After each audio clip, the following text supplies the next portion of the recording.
All right, what's up, ladies and gentlemen? Let's get straight into this video. But before we do, quick government risk disclaimer. I am not a financial advisor, and this is not financial advice. This video is purely intended to show you guys how I just passed my phase 2 of Alpha Capital, not once, but twice, you guys, because as some of you may know, they rejected my first account, then they gave me another account, and then I passed it again. So let's get straight into this video.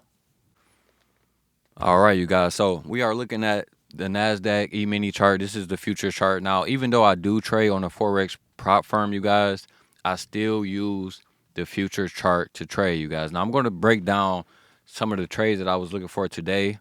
First thing I want to do is talk about pre-market, all right? Because pre-market, I mean, we talking about literally pre-market chopped me up so bad today, you guys. So much to the point where I blew my Funder Pro account, you guys. So I was driving through the night.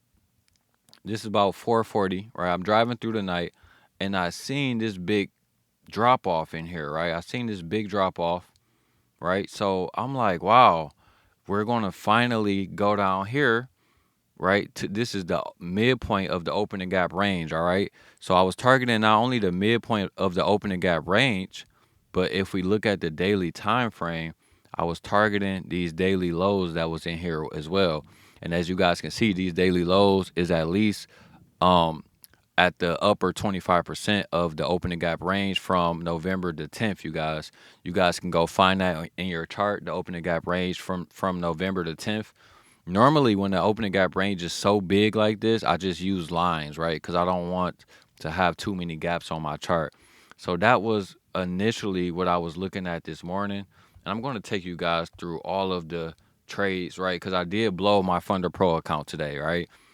This week has been a real choppy week, a real fake out type of week, you guys. So very tough. And then obviously I'm going to be honest, I didn't have the type of patience that I wanted to have.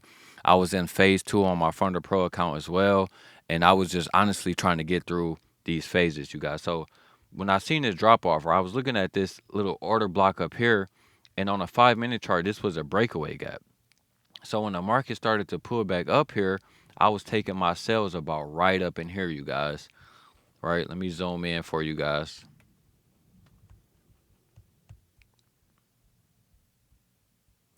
All right, so I'm taking my trades right up in here. I was looking at this 1-minute order block, and I was hoping that this will hold price down, and then we can hit these levels pre-market, which we still did hit on pre-market, but the market had to chop around for like a million times in a row.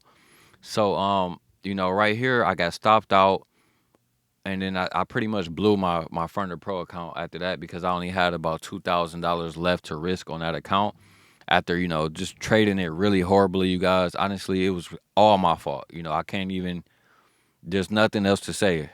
This is why, you have to wait for the daily sweeps, right? The sweep on the daily time frames, because if you don't wait for these sweeps on the daily time frames, you just find yourself in a bunch of drawdown and just taking trades that's unnecessary, you guys. So I did get faked out right here because as soon as I was taking the sell, imagine I'm taking the sell in here, it goes up against me, right?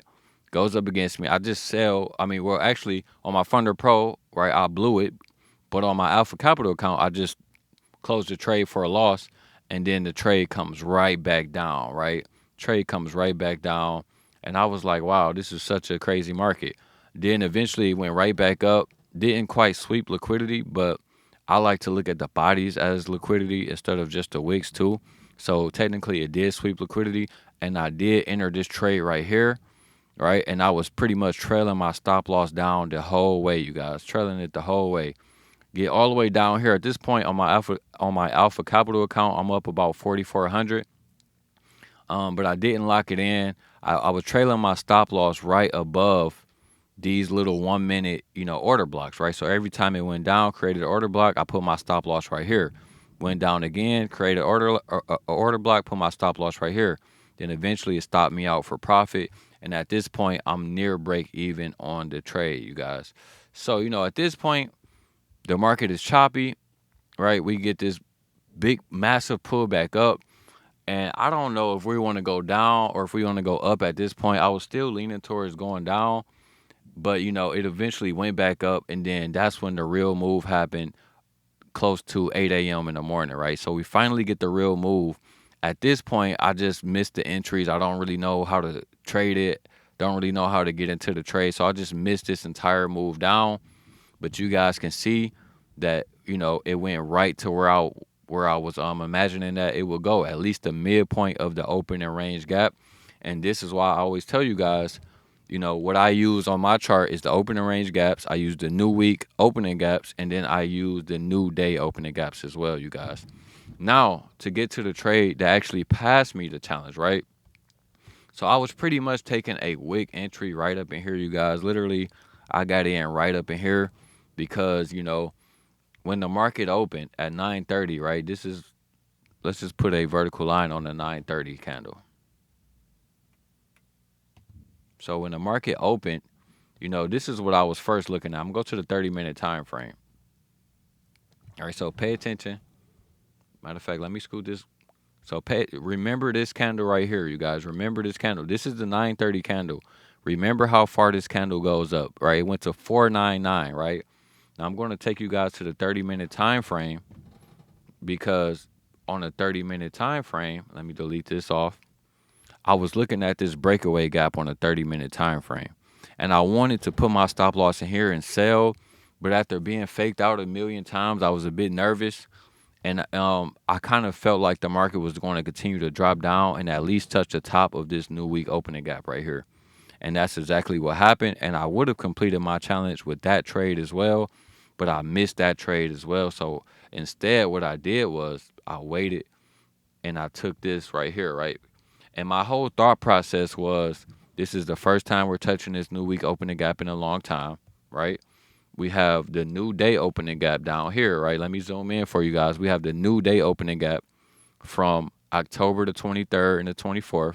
And then we also have the lower 25% of the opening range gap, you guys. So that was pretty much, it just gave me a lot of confidence to take the trade. And then on top of that, what I was using as a stop loss, right?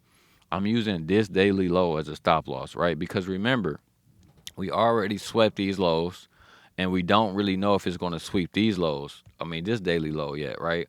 So my trade was pretty much like this, right? I pretty much got in wick entry, you guys, and I can show you guys a video at the end of this video, right? I'm going to show you guys how the trade played out. I'm going to show you guys how the trade played out because I did record the trade, right? So my trade was pretty much just like this, you guys. I had a almost 13-to-1 risk to reward, right? So if we go back to the 1-minute chart, right? If we go back to the 1-minute chart, right? Actually, maybe it wasn't a 13-to-1 because, right? All right, whatever. We're not going to change that. It was pretty much something like that. I was using that daily low as my stop loss, you guys. So once we hit that, we ran all the way back up. And then, we kind of chopped around, pulled back a little bit, made me a little nervous. But at this point, I put my stop loss inside. I put my stop loss into profit territory. So it was a break-even trade. So I said, you know what? I'm just going to wait for this trade to play out. And if it plays out, I finish my challenge. If it don't, then I'll just get stopped out for small profits. And then that is how I pretty much beat the challenge twice, you guys. Because remember, I beat it the first time. Alpha Capital said I was, order book spamming. I don't even know what that is. So pretty much they told me to, when I'm taking multiple entries, just space them out 2 minutes at a time, right? So that I don't break that rule of order book spamming. So pretty much, imagine I just beat phase 1 and phase 2 one time. They gave me the account back, which was cool on their behalf. I do appreciate that at least. And now I beat it again, you guys. So hopefully this time around they don't have any excuses for me because I'm ready to get funded and I'm ready to make this money. But we're going to see, you guys. I'm going to keep you guys updated about everything that's going on. And make sure if you guys are going to go use Alpha Capital, Funder Pro, FTMO, or even E8 Markets, you guys know those are my top 4 favorite prop firms right now. I'm not against futures prop firms, but I'm not the biggest fan of futures prop firms, you guys. So Those are the top 4 prop firms that I'm going to be using moving forward. If you guys are going to go use these prop firms, make sure to use code trucking. That is one of the best ways to support the channel.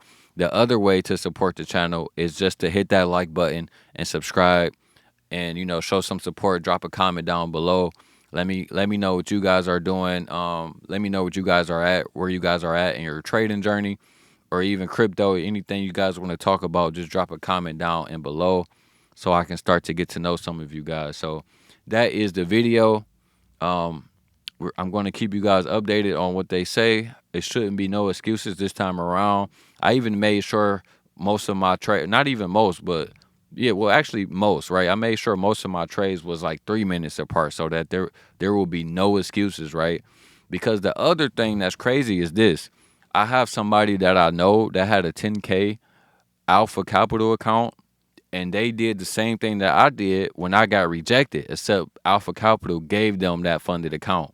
So I'm starting to think they really just rejected my account because it was a 100K account, and they seen that I was doing really well trading that account, you guys. So I am going to plug the video to this trade down here right below. I mean, not below. I'm going to plug the video, the execution to the trade that I took, you guys, so you guys can know that I'm not lying. You guys are going to see that I had a wick entry down here, and you guys are going to see that I rolled it up. You're going to see all of these pullbacks and everything in that video. So if you guys are interested in watching that, stay tuned. Until then, I will see you guys in the next video, man. Peace out.